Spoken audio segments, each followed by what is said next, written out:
የአማን ልሳነ ግዕዝ ሚዲያ ቤተሰቦች እንደምን አላችሁ? እኔ በጣም ደህና ነኝ። በባለፈ 3 ግሶችን በተከታታይ ለቅቄላችሁ ነበረ። እነሱም ሀልሃ፣ ለሃና፣ ላይልሃ የሚሉት ናቸው እስከናረባባቸውና እንዲሁም የአማርኛውንም እንዴት እንደሚፈታም ያብራራሁላችሁ ይመስለኛል። በዛሬው ቪዲዮ ደግሞ የምናየው 4ኛ ግስ ነው። እሱም ለስኻ ይሆናል። ለስኻ አልጫ ሆነ የሚል ነው። ያ ማለት የወጥ እንደዚህ ተብሎ ሊፈታ ይችላል ማለት ነው። እንግዲህ ባለፈው አፈታት መሰረት ከካላይ ጀምረን እስከ ጥሬ ዘር እንዲሁም ጥሬ ሜላድ ካለውም በዛው ድረስ ከመጨረሻው ድረስ የምናወርድ ይሆናል። አፈታቱንም በቤተ ጉባኤ አፈታት ያን ያክል ችግር አለ አፈታት አይነግሩንም። ምክንያቱም የነሱም የተማሩት በዚህ መንገድ ስለሆነ አይነግሩም። ነገር ግን እኛ ግን በዘመናዊ መንገድ አፈታትን ብናስተምር አንድ ሰው ግዕዝን በቀላል ቋንቋ በቀላሉ ሊያውቅ ይችላል ወይም ሊረዳ ይችላል። እንደገና ደግሞ ቅኔም ለመሞከር ወይም ለማወቅ ግዴታ እንዴት ይፈታል የሚለውን ማወቅ አለብን። አገባብ ብቻ ማወቅ አይደለም። አገባብ ይሰራልን የምትሉ ካላችሁም አገባብም ልሰራ እችላለሁ። ነገር ግን ይህንን አበው ምን ይላሉ?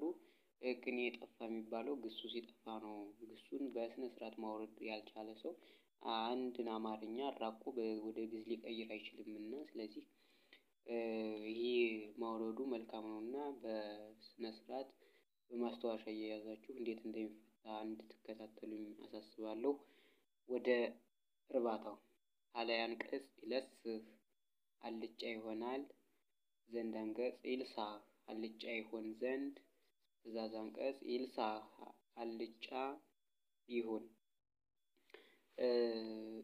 ሳሳ የሆነበት መንገድ የሃ እና የአመል ነው። በሌላ ቪዲዮ መስራት እችላለሁ። ነገር ግን እዚህ ላይ አብራርቼላችሁ ልሄድ።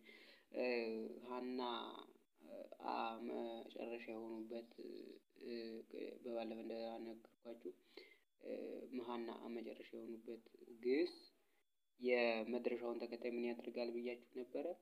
በዘንድ አንቀጽና በትእዛዙ ራብ ያደርጋል ማለት ነው። ይልሳህ ይልሳህ እንዳለው ማለት ነው።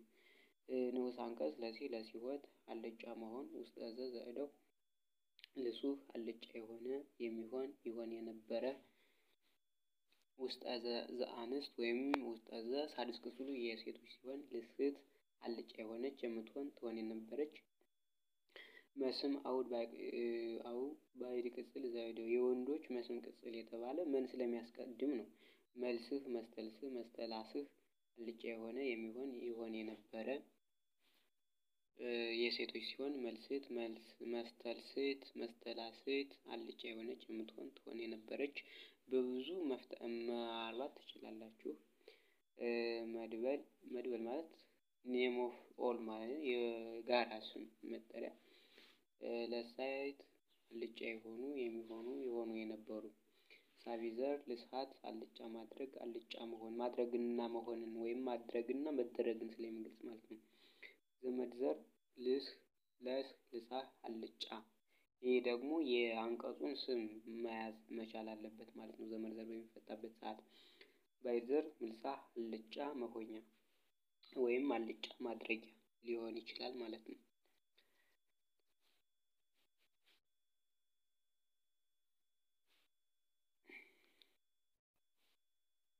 እንግዲህ ባይዘር የሚባለው ማድረጊያ መሆኛ ቦታውንም ሊገልጽልን ይችላል። አንዳንዴ ግን ካለ ምናልባት ስም ሊሆን ይችላል ማለት ነው። እንደ ዘመድ ዘሩ ወይም እንደ ጥሬ ዘሩ ማለት ነው። እንግዲህ በባለፈውም እንዳልኳቸው ጥሬ ዘርና ዘመድ ዘር አንድ ላይ ሊያይገጥሙን ይችላሉ በአንድ ግስ። ምክንያቱም መጻሕፍት ላይ አበው ሲያትሙ መጻሕፍት ላይ ወይም ሲጽፉ ያልተጠቀሙባቸው ናቸው እንጂ እንደ ሴማንቲክ ወይም እንደ ቋንቋ ሩል ይህን መያዝ መቻል አለበት ማለት ነው። መጀመሪያ መተው የለበትም። በሰሪው ወይም በአለቃው አማካኝነት ያለቃው ካለው የግድ ሰሪው ደግሞ መሆን አለበት ማለት ነው። ይህንን ደግሞ እንዳለ ያረባሁትን በወንዱ በሩቅ ብእሲ ነው የተረባ። ነገር ግን በ10 መራሕያን አድርጎ እንዳለ ማርባት ይቻላል ማለት ነው ሁሉን። እሺ አሁን ደግሞ የለቅሃን